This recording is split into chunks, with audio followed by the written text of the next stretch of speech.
good? We good? Okay, we all just did it last semester, so it's kind of fresh. There's only 4 parts that you have to write for the assessment.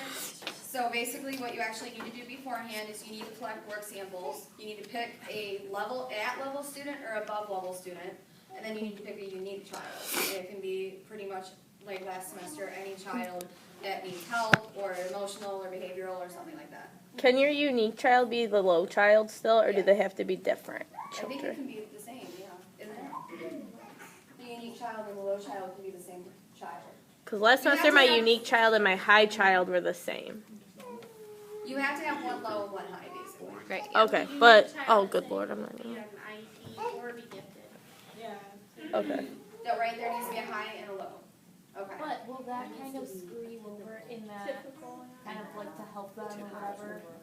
When I look for someone that has a struggle, that's a struggling reader, a child who is underperforming or has gaps in academic knowledge, and or a gifted student.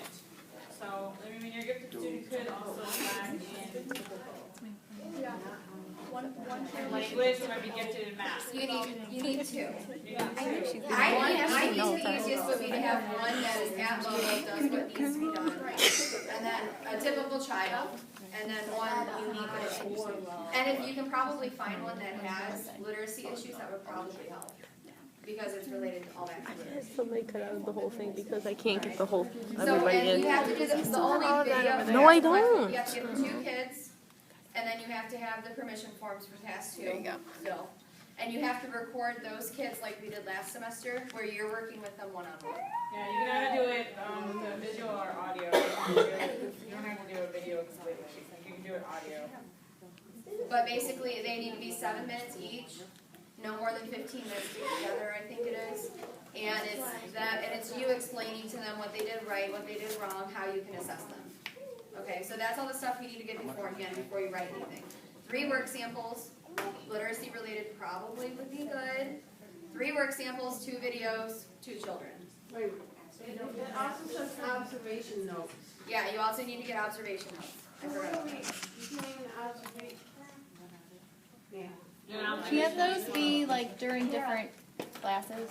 Well, how long, like, Can it be, does it have to be like focused observation, or can it be like a checklist? What?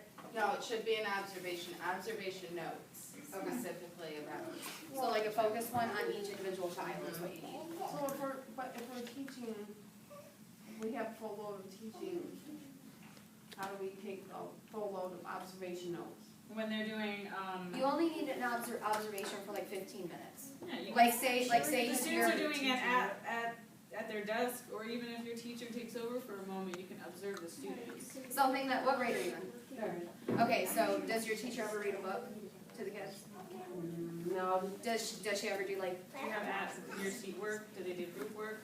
does she ever talk to them in front of the class? Okay. And then you would have What a would be- moment. What would be good is if she's like doing a lesson out loud where she's saying, okay, do this, follow along, record him or her as he's supposed to be listening. So I can do that part now, right? Yes, you can do it at any time. Just be able to use those observation notes when you're figuring out how to assess them. I would do it in literacy, but But are we supposed to do math for that too? do we need math for the assessment? Because it just says three Struggling reader. Because, you know, when I It's an get full English load, language learner. Language and literacy development. It doesn't say anything about math. Renee. Last time I did mine during special, like my observation of them during their special. Am I allowed to do that again? That would be a, If you can relate it back to literacy. you have to worry about them doing language and Okay. literacy. So like if they're What at about, like, art music? and they have to talk about what they're drawing or why they're drawing it, that would work for an observation. And you could also get in emotional and behavioral in there too. Or like during But you may music, not since need they have to like sing or something. I had another No, question. it just talks about literacy. Okay. What did you say the length of the video or recordings had to be?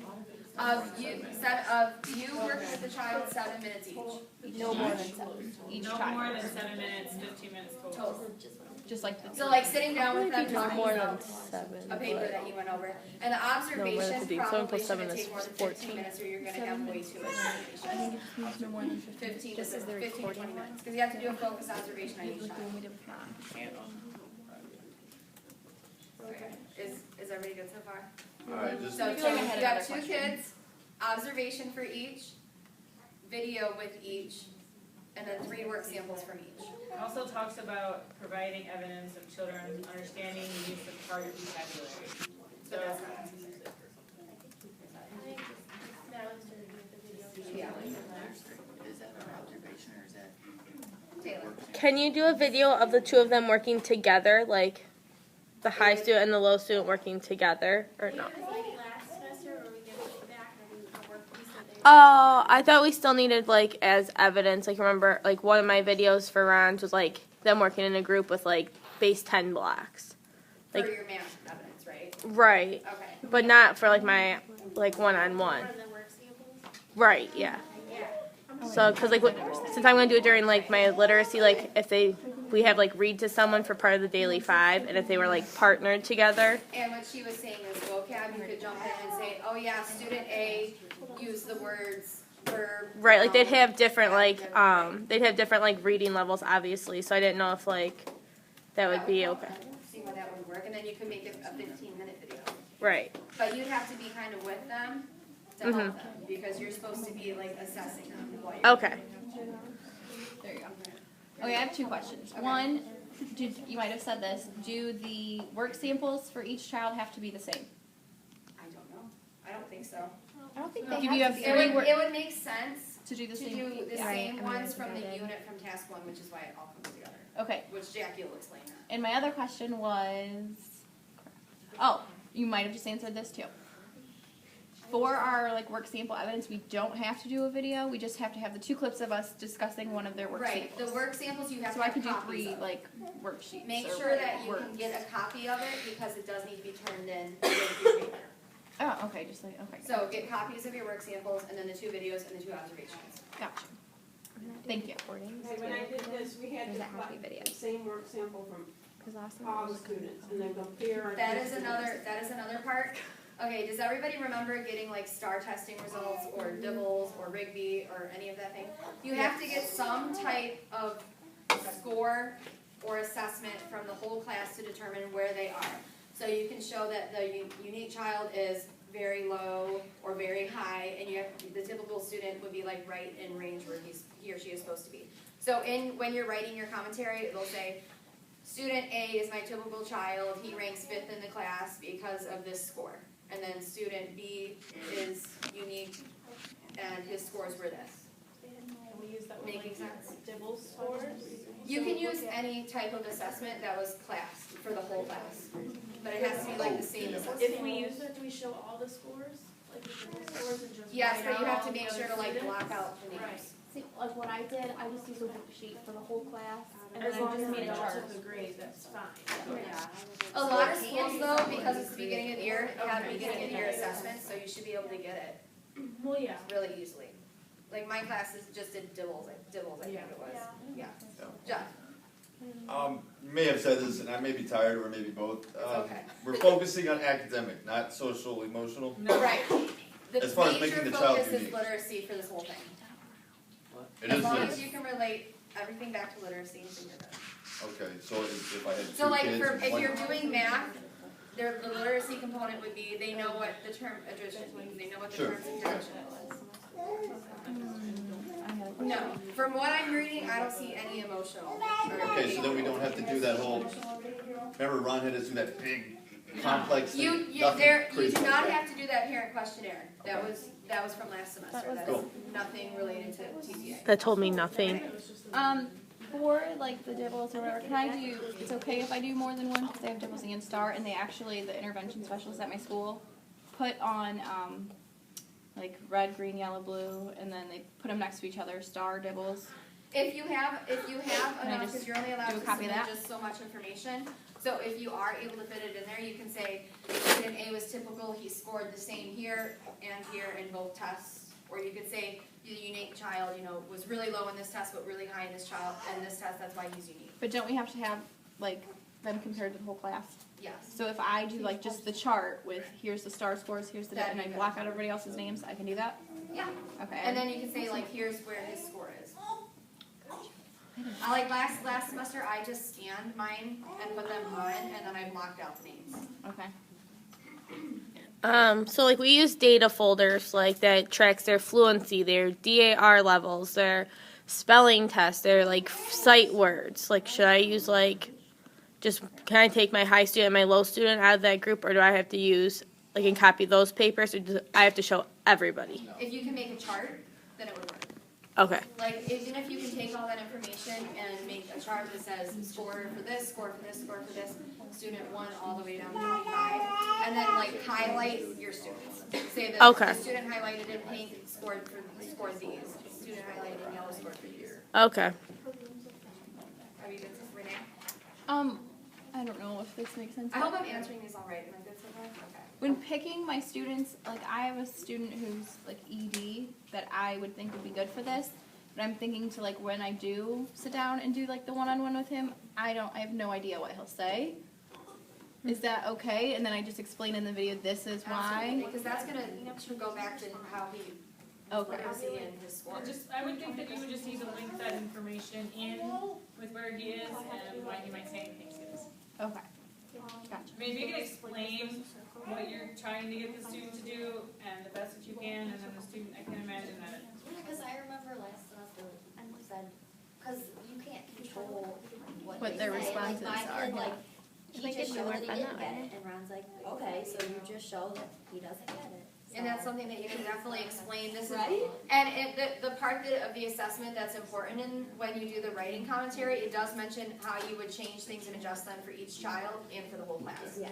So that's a great time to say, when you look at my video, the student wasn't listening to this part, I could adjust it by adding a visual stimulant or, add some auditory. I'm just thinking because if I sit him down and I ask him like, why do you think you got this one incorrect? He might ask me about something out the window.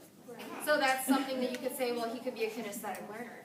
Gotcha. You can't Okay. he can't sit down to be talked to. You in order to assess him, you have to do physical hands-on stuff. Mm-hmm. And that could be proof. You just say refer to my video. I'll refer to my examples. Right.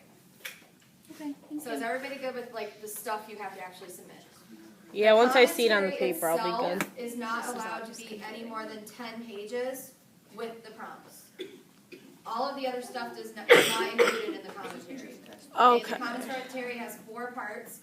The first part is analyzing children's learning. That's when you are looking at how you analyze the kids and what you're analyzing them on. So I'm testing them on, like Jackie said, she's doing rhyming. I'm analyzing all the kids on rhyming. This is how I'm analyzing them.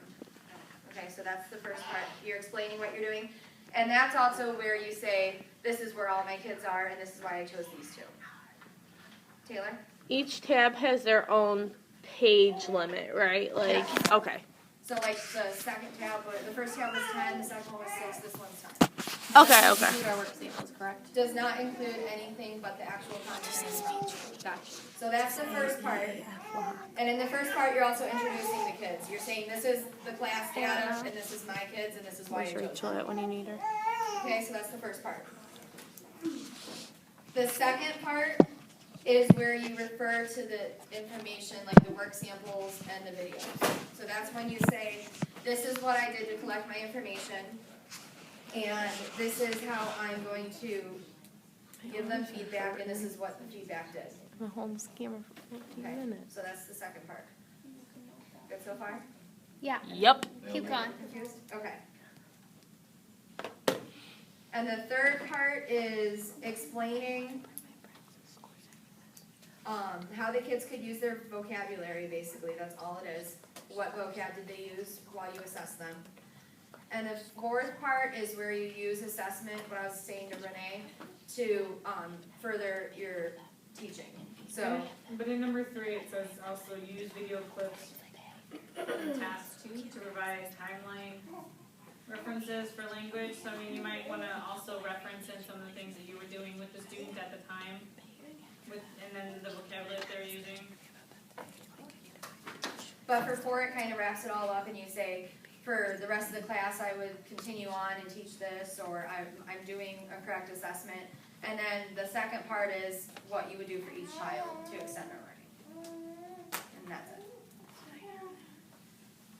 So it's a lot of gathering, but not a lot of actual like writing. There's only 4 prompts, so it's not too hard. Is that different from last time? No, not really, but I guess like it last just time doesn't we seem were as a lot. bad. It doesn't seem as bad because I think we did it. Shouldn't we do social, emotional, and math? Right, you only do academic for this. You don't do the emotional. That was just for practice for us. I think that's gonna be Any last questions? Thank you. Okay.